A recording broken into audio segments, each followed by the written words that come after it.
పోయిన బీఆర్ఎస్ సర్కారు మస్తు చెరువులను ప్రాజెక్టులను కట్టి ఇక రైతులకు నీళ్ళు ఇస్తే ఆ నీళ్ళతోని మంచిగా పంటలు పండినాయి అన్నట్టు. ఇక ఇప్పుడు వచ్చిన సర్కారు కూడా గట్నే చేస్తుందేమో అని అనుకున్నారు. మా రైతన్నలను గిట్ల గోస పెడుతుందని అని అనుకోలే. మరి గిట్ల గోస పెడుతుంది ఏంది? అగో గిట్ల నడి రోడ్డు మీద కూర్చొని ఎట్లెట్ల లొలి ఎత్తారో చూడుర్రో పారి.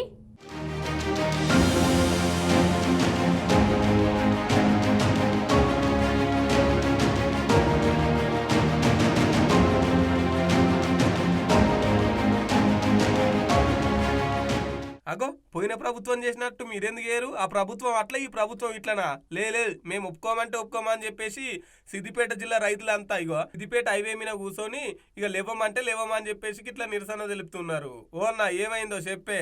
కూడవెల్లి వాగు రెండు వైపులా ఉండబడినటువంటి వ్యవసాయం చేసుకున్నటువంటి రైతులు కూడవెల్లి వాగు ద్వారా వ్యవసాయం ఆధారిత ప్రాంతం అంతా మల్లన్న సాగర్ నుండి గతంలో ఎప్పుడు కానీ ఇబ్బంది కాకుండా నీళ్లు విడుదల చేయడం జరిగింది. ఈసారి ఎలాంటి పట్టింపులు లేకుండా మరి రైతులు అప్పులపాలైతా ఉన్నారు. జేసీబీలు ఇటాచులు పెట్టుకుంటా గుంతలు తీసుకుంటా షారెడ్ నీళ్లు తీసుకుపోకుంటూ పొలాల వారబెట్టుకునే ప్రయత్నం చేస్తా ఉన్నారు.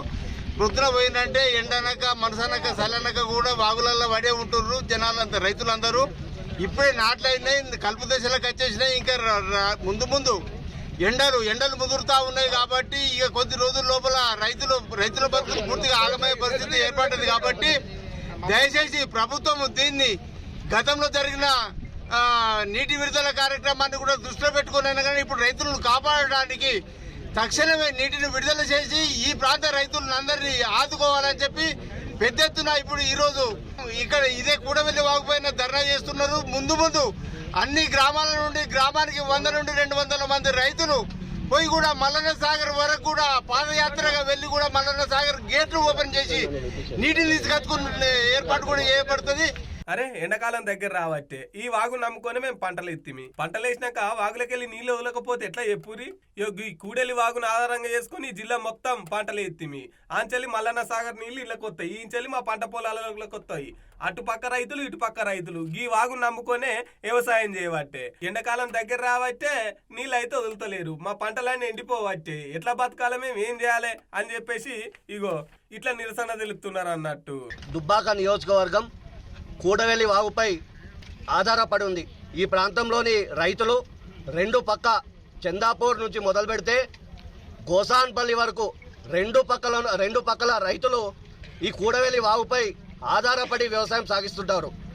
గతంలో మల్లన్న సాగర్ నుంచి పలుసార్లు నీటిని విడుదల చేసి రైతులు సాగు చేసుకోవడానికి వెసులుబాటు కల్పించారు. కాబట్టి ఈసారి కూడా ఈ ప్రాంతంలోని రైతులు మల్లన్న సాగర్ నుంచి నీటిని విడుదల చేస్తారనే ఆశతోని పెద్ద ఎత్తున వరి పంటను పండిస్తుంటే వరి నాట్లు వేసిన క్రమంలోనే పంట ఎండిపోతున్నది. భవిష్యత్తులో ప్రమాదం జరగబోతుంది. కాబట్టి ఈరోజు ఈ ప్రాంతంలోని రైతులమందరం నిరసన తెలియజేసి భవిష్యత్తులో ఈ ప్రమాదం రాబోతుంది. ఇప్పటి నుంచే మిర్దోటి వరకు విడుదల చేసి ఆపేసిన నీటిని అక్బర్పేట మండలానికి కూడా విడుదల చేయాలి. ఈ ప్రాంతంలోని రైతులను కూడా ఆదుకోవాలి. మల్లన్న సాగర్ నుంచి గత వారం క్రితం నీటిని విడుదల చేసి మిర్దోటి వరకే ఆపేయడంలో మతలబేందో ఈ ప్రాంతంలోని మంత్రులు పొన్నం ప్రభాకర్ గారు, కొండా సురేఖ గారు ఈ ప్రాంతంలోని రైతులకు సమాధానం చెప్పాలి. ఓట్లకు వచ్చినప్పుడు ఏం చెప్పిరు, ఇప్పుడు ఏం చేస్తున్నారు? ఇంకో 4 వద్దులు అయితే కూడెల్లి జాతరనేనాయ. కనీసం పుణ్యతానం చేద్దామంటే సుక్క నీళ్లు లేవాయే. గా జాతర ఎట్లా వేయాలన్న సోయిగులు లేదా? ప్రోటోకాల్ మీద లొల్లులు పెట్టుకొని పంచాయలు పెట్టుకుంటారు. రైతులనేమో గాలికి వదిలేస్తారా? ప్రోటోకాల్ మీద ఉన్న శ్రద్ధ పబ్లిక్ మీద లేకపాయే అని చెప్పేసి గరంగా వచ్చిరు. వాజీవే ఇప్పటి వరకు 25 టీఎంసీల నీటి ఉన్నా గానీ అధికారులు కూడవెల్లి బాగులో కేవలం మిరుదొడ్డి వరకు వదిలిపెట్టి అక్బర్పేట భూంపల్లి మండలంకు ఆపేసినారు. ఈ యొక్క అక్బర్పేట భూంపల్లి మండలం రైతులందరూ కూడా జేసీబీలు పెట్టి అప్పుల పాలవుతూ పంటలు ఎండిపోయే పరిస్థితి వస్తుంది. ఇప్పటికీ కలుపులోకి రాలేదు. ఇప్పటి వరకు వరి చేనులు కూడా కలుపులోకి రాలేదు.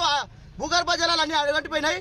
వెంటనే ఎంఆర్ఓ గారు ఈ యొక్క సమస్యను లెటర్ తీసుకొని పై అధికారులకు తెలియజేసి వెంటనే మల్లన్న సాగర్ నుంచి నీళ్లను విడుదల చేసి ఈ యొక్క భూమిపై అక్బర్పేట రైతాంగాన్ని ఆదుకోవాలని చెప్పేసి ఈ సందర్భంగా డిమాండ్ చేస్తా ఉన్నాం. లేని పక్షంలో ఇదే రైతులందరం పోయి కూడా మల్లన్న సాగర్ గేట్లు ఎత్తే పరిస్థితి కూడా తెచ్చుకోవద్దని చెప్పేసి ఈ అధికారులకు మేము తెలియజేస్తా ఉన్నాం. మల్లన్న సాగర్ కట్టింది రైతులకు నీళ్ళు ఇస్తానికేనా? నీళ్ళు ఇస్తానికి మళ్ళీ వీళ్ళ సొమ్ము ఏం పోతుందో అర్థం అయితలేదట. ఇది రైతులని కోసపెట్టుడు కాకపోతే మొత్తం మీద అయితే పోలీసులు వచ్చి సముదాయించి లేపిరు అనుకో.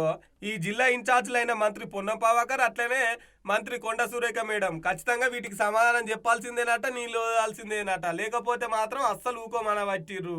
ఇక చూడాలా మరి ఇంత పోరాటం చేసిన తర్వాతనన్నా నీళ్ళు వదులుతారో లేకపోతే పంటలను ఇట్లనే ఎండబెడతారో.